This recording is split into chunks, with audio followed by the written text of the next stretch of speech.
जय हिंद साथियों, नमस्कार, गुड मॉर्निंग। एक बार फिर से आप सभी का हार्दिक स्वागत और हार्दिक अभिनंदन है। उत्तर प्रदेश पुलिस भर्ती परीक्षा री एग्जाम 2024 मॉडल पेपर सेट 6 आपका होगा।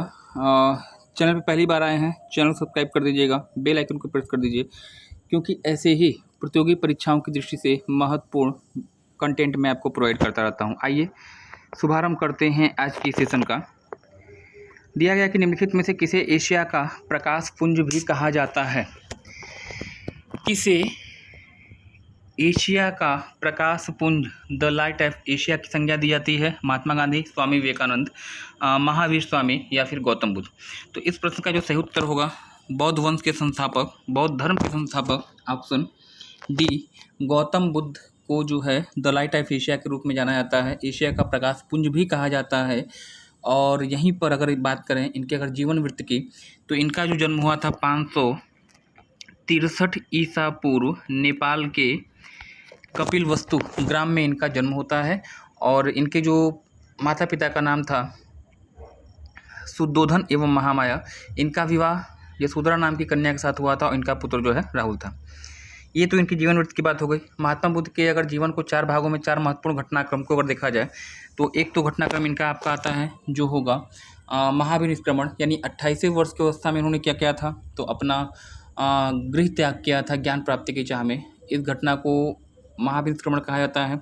संबोधि की बात करिएगा तो इनको 36 वर्ष की अवस्था में ज्ञान की प्राप्ति होती है।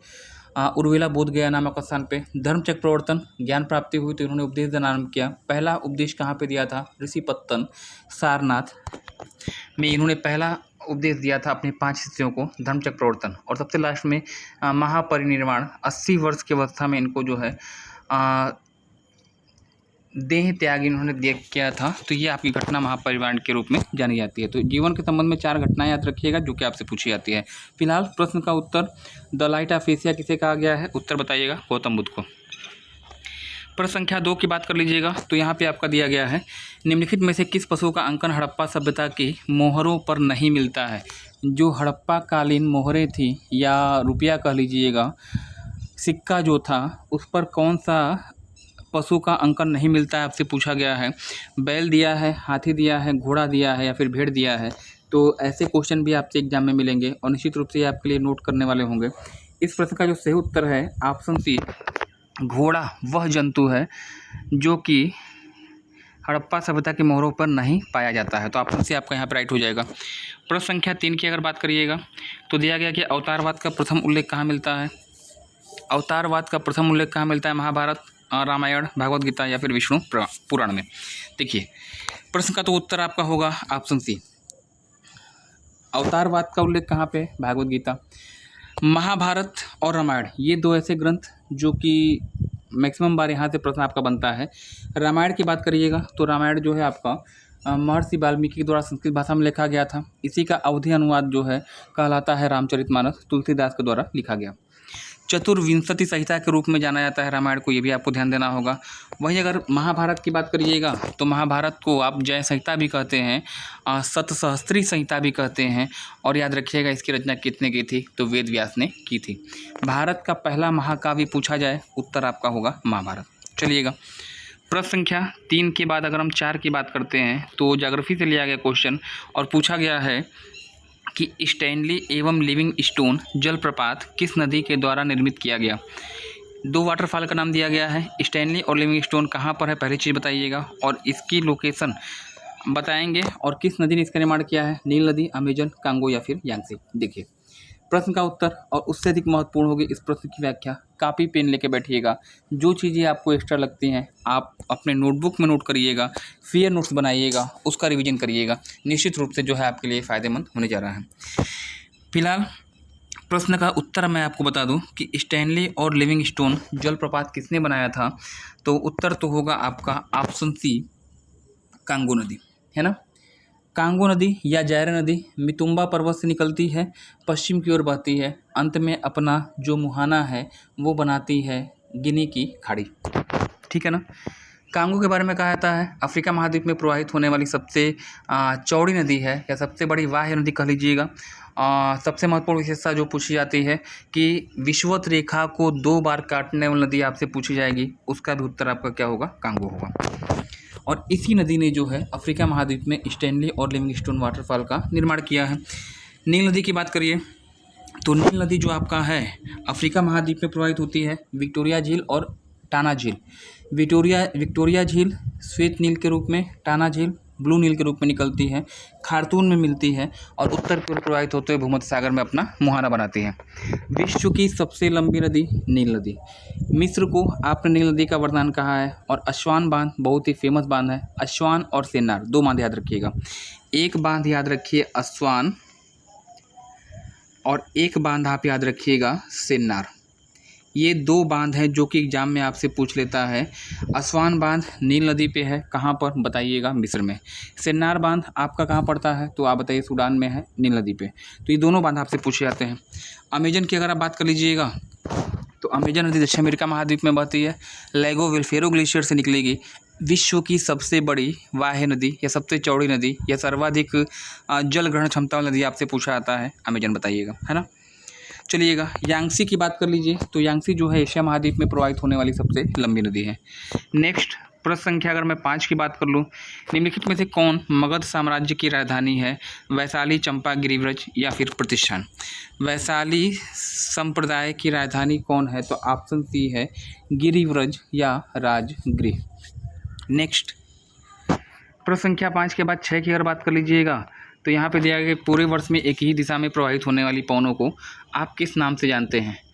पूरे वर्ष में एक ही दिशा में प्रवाहित होने वाली एक ही दिशा में प्रवाहित होने वाली पवनों को किस नाम से जाना जाता है? स्थानीय पवन, सामाजिक पवन, ध्रुवीय पवन या फिर सनातनी पवन।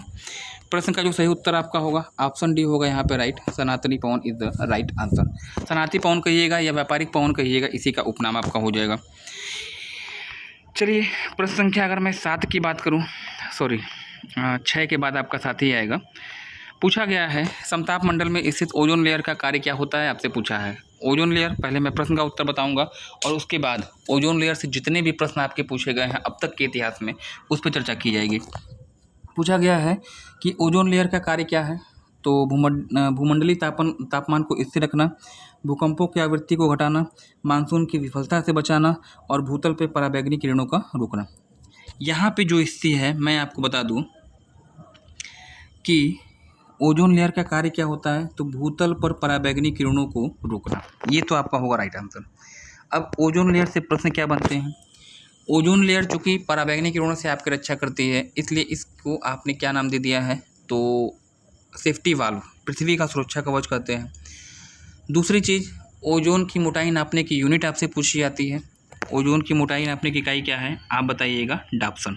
कई बार एग्जाम में पूछा गया है। विश्व ओजोन संरक्षण दिवस पूछा जाता है, ओजोन दिवस आपसे पूछा जाता है, उत्तर बताइएगा 16 सितंबर। चलिएगा प्रश्न संख्या 7 के बाद अगर 8 की बात कर लीजिएगा तो यहाँ पे आपका दिया गया है अर्जेंटीना के पंपास क्षेत्र में चलने वाली ठंडी हवाओं को आप किस नाम से जानते हैं? स्थानीय हवा है, ठंडी हवा है, आपको बताना है कौन सी हवा अर्जेंटीना में चलती है। मिस्ट्रल दिया है, बोरा दिया है, पैम्पर्स दिया है और सिरोको दिया है।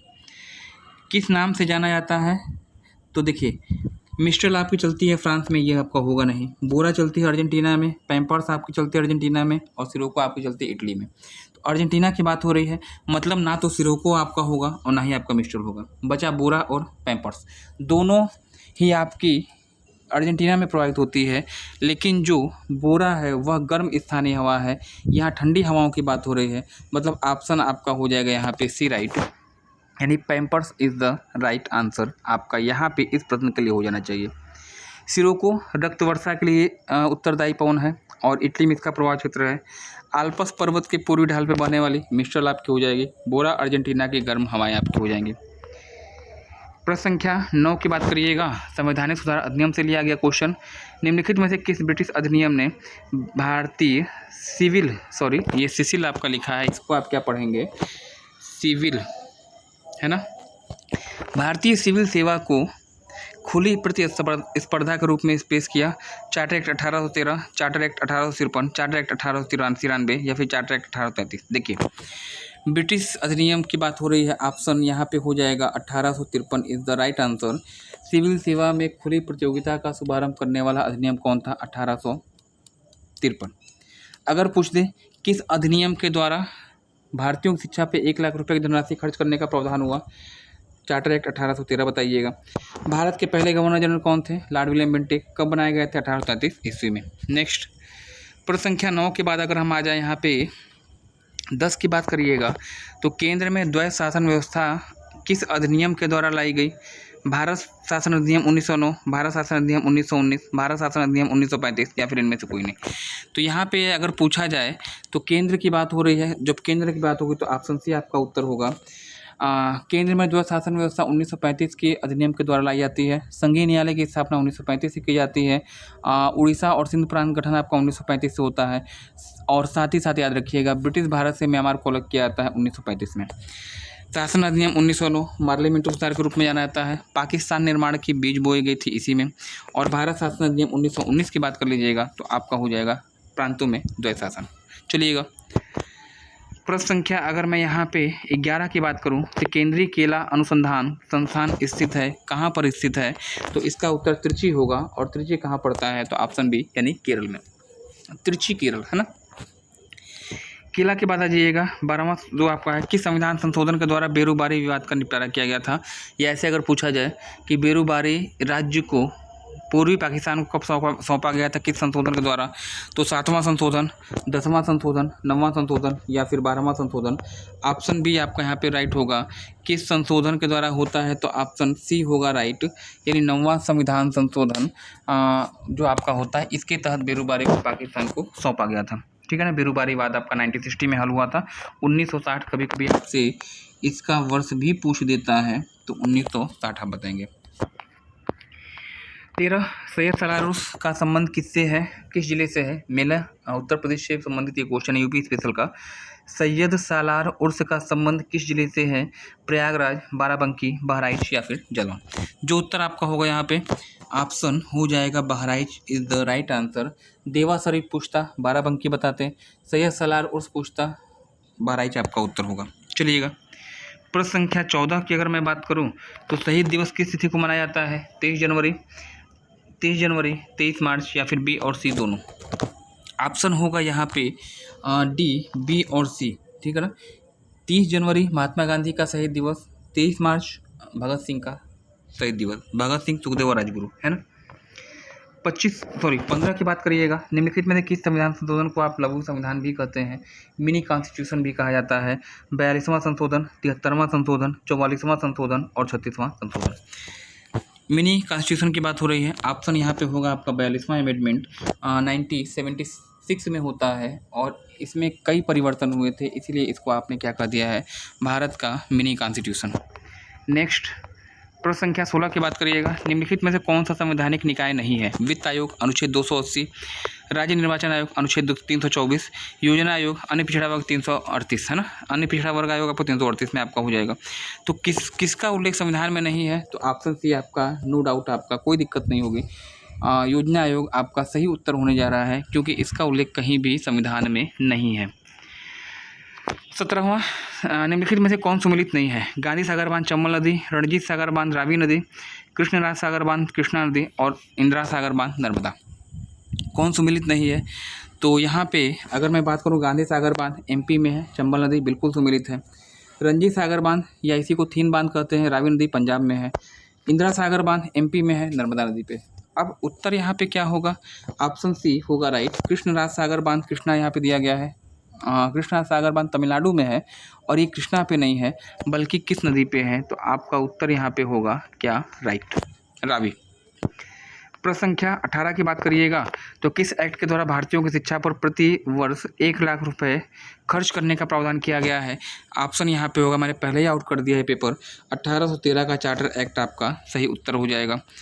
प्रश्न संख्या 19 की बात करिएगा। निम्नलिखित में किस शासक को आप कलंदर के उपनाम से भी जानते हैं? कलंदर के उपनाम से कौन फेमस है? ऑप्शन सी बाबर, जिसे उपवनों का राजकुमार भी कहते हैं, कलंदर भी कहते हैं और बादशाह के नाम से भी इसे जानते हैं, बादशाह के नाम से। प्रश्न संख्या 20 ज्योग्राफी से लिया गया क्वेश्चन, इंडियन ज्योग्राफी क्वेश्चन है। निम्नलिखित में से किस झील को रहस्यमय झील के नाम से जाना जाता है? ऑप्शन होगा सी, उत्तराखंड में स्थित रूपकुंड झील, यहाँ पे राइट होने जा रहा है। लोकटक झील मणिपुर में स्थित है, पूर्वोत्तर भारत की सबसे बड़ी झील है। वुलर झील भारत की मीठे पानी की सबसे बड़ी झील है और ये जम्मू कश्मीर में है। हुसैन सागर हैदराबाद और सिकंदराबाद को अलग करने वाली झील होगी। 21वां 14वें वित्त आयोग के अध्यक्ष का नाम पूछा गया है, गलत आप करेंगे नहीं, YV रेड्डी आपका उत्तर होगा यहाँ पे राइट। प्रश्न संख्या 22 सुनहरे चावल में किस विटामिन की अधिकता पाई जाती है? तो रेटिनॉल, और रेटिनॉल का नाम क्या है? ऑप्शन ए, हरी सब्जियों में पाया जाता है, विटामिन ए हो जाएगा राइट। प्रश्न संख्या 23 की बात करिएगा, कौन सा भूमि सुधार के अंतर्गत नहीं आता है? तो यहाँ पे ड्रिप सिंचाई आपका हो जाएगा उत्तर राइट। चकबंदी हो, काश्तकारी हो या फिर सहकारी खेती हो, ये आपका भूमि सुधार में आपका शामिल होगा। भूमि सुधार अधिनियम किस अनुसूची के अंतर्गत आता है? कमेंट सेक्शन में आप मुझे कमेंट करिएगा। किसी स्थान पे भूकंप आने के पहले किस गैस की अधिकता हो जाती है वहाँ के वायुमंडल में? ये आपसे पूछा गया है। एक अक्रिय गैस है और यहाँ पे जो उत्तर है रेडान। जब कहीं भूकंप आने वाला होगा वहाँ पे रेडान नामक गैस की क्या हो जाती है? अधिकता हो जाती है, ऑप्शन डी। आज के सेशन का अंतिम क्वेश्चन, निम्नलिखित में से कौन सही नहीं है? कौन सही नहीं है? भारतीय मुख्य भूमि का उत्तर दक्षिण विस्तार 2933 है, यही तो गलत है, बाकी सब सही है, पहले ही आपको मिल गया। ऑप्शन ए होगा, क्योंकि भारतीय मुख्य भूमि का जो उत्तर दक्षिण विस्तार है ना, जम्मू कश्मीर से कन्याकुमारी 3214 किलोमीटर है, ना कि 2933 है। पूर्व पश्चिम विस्तार पूछता है तब उत्तर आपका हो जाता है, बाकी आपका सब सही है। भारत दक्षिण एशिया का सबसे बड़ा देश है, बिल्कुल है। भारत में कुल राज्यों की संख्या 28 है और बिल्कुल जी हाँ। कल जो मैंने आपसे पूछा था ल्यूमेन इकाई है, किसकी इकाई है? तो इसका जो उत्तर आपका होगा, ल्यूमेन किसकी इकाई है? तो ज्योति फ्रस्ट आपका होगा उत्तर राइट, ठीक है ना। और आपके लिए आज का प्रश्न, इस प्रश्न का उत्तर अपेक्षित होगा, सूर्य का तापमान नापा जाता है पाइक्रोमीटर से, बैरोमीटर से, पायरोमीटर से या फिर एनोमीटर से? कमेंट सेक्शन में जरूर कमेंट करिएगा। चैनल पे पहली बार आए हैं, चैनल सब्सक्राइब कर दीजिएगा। इस वीडियो का जो सॉल्यूशन PDF है वो मैं आपको डिस्क्रिप्शन बॉक्स में प्रोवाइड करा दे रहा हूँ, वहाँ से आप डाउनलोड कर सकते हैं। अदरवाइज आप टेलीग्राम पे मुझसे जुड़िए, वहाँ पे आपको हर वीडियो का PDF मिल जाएगा। तो आज के लिए इतना ही, मिलते हैं अगले क्लास में। धन्यवाद, हैव ए नाइस डे।